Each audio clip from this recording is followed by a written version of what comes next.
Hal basic yang menjadi challenge di setiap bisnis yaitu managing change. Managing change ini tidak mudah. Kemudian dari setiap proses sehingga saya ada di Bintang 7 saat ini mengikuti proses yang sudah dibangun oleh pendahulu saya, fondasi dan juga brand-brand yang kuat.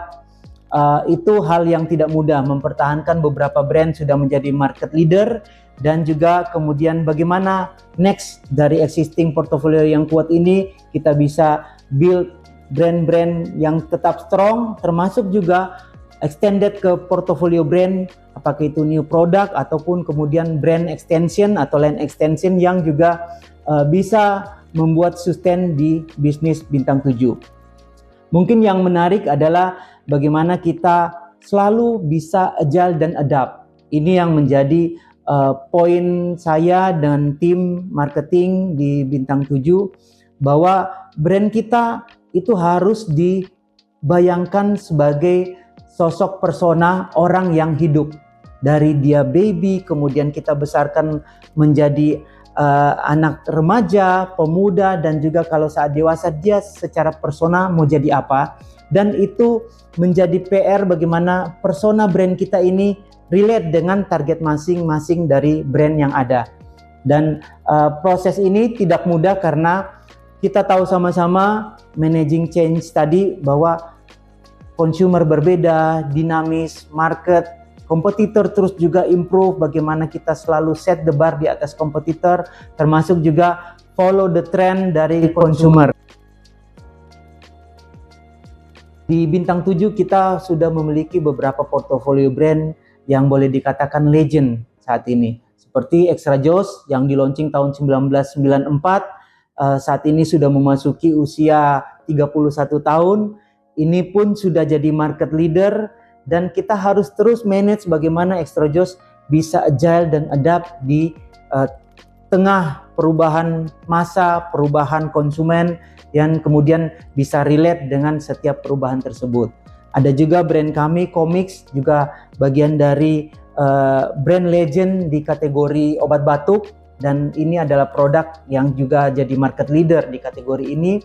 Bagaimana Comix ke depan kita bawa dalam konteks tidak hanya bersifat kuratif, tapi kemudian kita kembangkan Comix herbal yang kemudian secara efikasinya tepat, tapi kemudian bisa riding dengan tren saat ini bicara health conscious dan juga peduli terhadap produk-produk organik dan herbal. Nah, kita extended brand kita menjadi lebih muda, lebih juga tanda petik herbal dan lebih sehat, punya efikasi yang kuat dan juga bisa diterima dengan tren konsumen saat ini. Beberapa brand yang kemudian juga cukup kuat yaitu ada Puyer dan juga ada Waisan. Saat ini ongoing kita mau merejuvenasi produk-produk kita supaya tetap bisa follow the trend dan juga adapt relevan to market.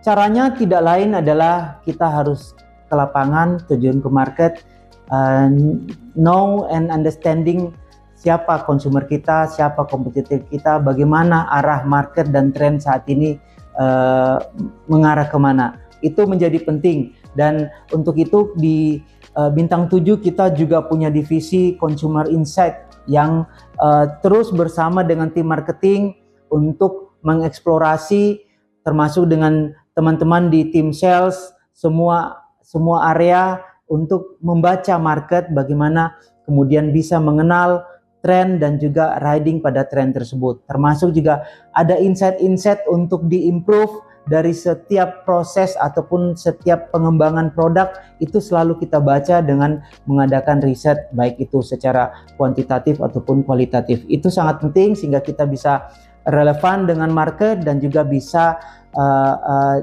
adapt dan juga bisa diterima oleh konsumen kita. Termasuk juga di dalamnya bagaimana implementing media strategik. Ini menjadi penting, seperti kita ketahui bersama semua berubah saat ini. TV sudah di take over dengan di digital, dan kemudian bagaimana kita eksis di digital.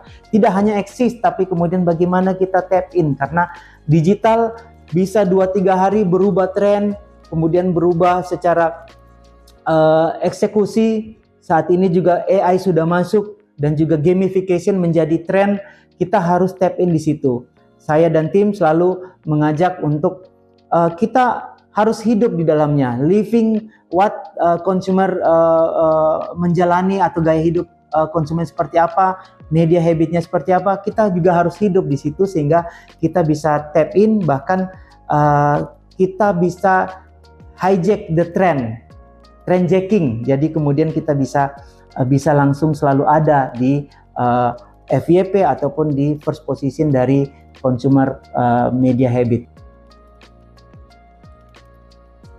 Bagaimana kita reading consumer trend dengan data, kemudian bagaimana kita bisa tap in digital secara digital communication ataupun digital media.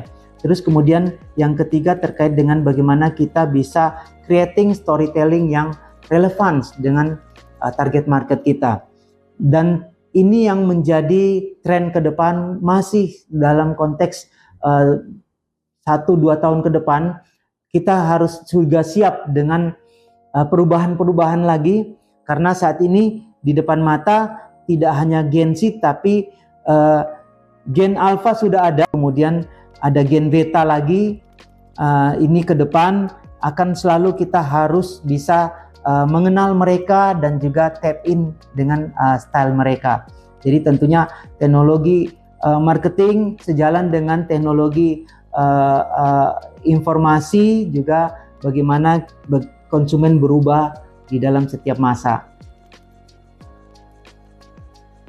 Biasanya ada 2 approach dari konten dan konteks. Konten ini berbicara produk yang kita tawarkan, benefit, komposisinya apa, diferensiasinya cukup strong dibanding kompetitor. Dari sisi konteks bicara kemasannya, how to say-nya. Ini tadi bicara bagaimana kita capturing dengan consumer insight dan riset data-data dari market seperti apa, tren konsumen saat ini seperti apa. Dari setiap brand diadakan riset sehingga kita bisa riding konsumen kita siapa, mereka ngelakuin apa, mereka suka apa, mereka ada di mana, di jam berapa, bahkan sampai detail, dan kemudian mereka minumnya apa aja, baik itu kita bicara kompetitor direct ataupun indirect, itu kita tracing semua. Kemudian kedua, tadi data kedua terkait dengan digital sudah pasti. Digital Gen Z adalah digital native ya. Sudah dari lahir, owe-owe sudah langsung pegang gadget dan kemudian sampai saat ini. Itu kita harus hidup di dalam dunia digital. Brand-brand kita eksplorasi untuk bisa tap in, tidak hanya ada tapi kemudian ngikutin tren. Kemudian yang terakhir bicara storytelling sangat penting, karena kita tahu sama-sama Gen Z digital native, mereka akan langsung skip ataupun langsung reject begitu ada iklan dan juga ada brand exposure yang terlalu hard sell. Nah, ini yang kemudian kita adapt, dan juga dari setiap materi komunikasi kita di brand-brand bintang 7 selalu kita buat storytelling yang menarik based on marketing atau consumer insight. Jadi kalau lihat kemarin kita launching campaign comics adult, itu pertama kali iklan obat batuk yang tidak menampilkan orang batuk-batuk aja, tapi kemudian membuat batuk menjadi indah, membuat batuk dengan kemasan musik orkestrator yang megah. Itu pertama kali, dan juga responnya cukup bagus karena belum pernah ada iklan seperti itu untuk kategori ini, dan juga kemudian menjadi stopping power dan clickbait buat anak-anak muda ataupun target market komik saat ini. Termasuk juga bicara Extra Joss Ultimate, kita optimize community based marketing. Banyak community hobi saat ini, apakah itu motor, apakah itu skateboard, dan juga community lifestyle anak muda saat ini. Kita tap in di situ, dan juga kita bisa menyesuaikan dengan tren anak sekarang. mau masuk party, konser, DJ, karaoke, Extra Joss Ultimate hadir di situ. Dan juga kita dapat insight-nya, wah saya pernah coba produk ini saat nonton konser Green Day, atau kemarin Linkin Park, atau Muse yang baru-baru, atau pada saat ikut nonton konser di acara event musik Pesta Pora, event musik Synchronize. Kita selalu hadir di situ dan juga menjadi untuk introduce produk kita dengan cara anak muda menjalani hidupnya. Perubahan perilaku konsumen terus berjalan sesuai dengan generasi yang juga terus berubah. Bagaimana brand bisa adapt di situ, bisa agile di situ, itu sangat penting. Bahwa kemudian menyiapkan tim itu tidak kalah pentingnya. Bagaimana men-set strategi itu sangat penting, membuat direction itu sangat penting. Tapi tidak kalah penting adalah tadi yang mungkin kita sudah singgung di beberapa topik sebelumnya, bagaimana kita menghidupi living value dari setiap konsumen pada saat itu. Jadi sebagai contoh, kita masuk di dalam sosial media, kita masuk di AI, atau sekarang ada gamification. Kita harus belajar setiap saat. Gamification seperti apa? Anak-anak sekarang lagi hype lagi bicara, sebelumnya itu game kompetitif, ada Free Fire, ada Mobile Legends dan lain sebagainya. Sekarang udah kembali ke Roblox. Gimana brand kita bisa eksis di situ?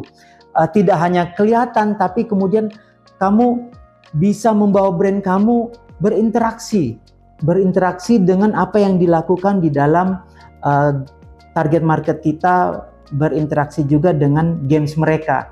Nah, itu menjadi hal yang bicara agility dan perlu kecepatan di dalamnya. Bahwa kemudian sometimes taking risk pasti ada secara konsekuensi. Kita harus bisa manage resiko tersebut dan juga manage bagaimana konsekuensinya. Bahwa perlu ada improve, sometimes kita gagal, kita bangkit lagi dan juga improve. Itu menjadi hal yang menurut saya umum dan juga kita harus toleran terhadap itu, karena ya kita percaya setiap kegagalan ada learning dari poin kegagalan tersebut dan juga kita bisa improve lagi untuk lebih baik.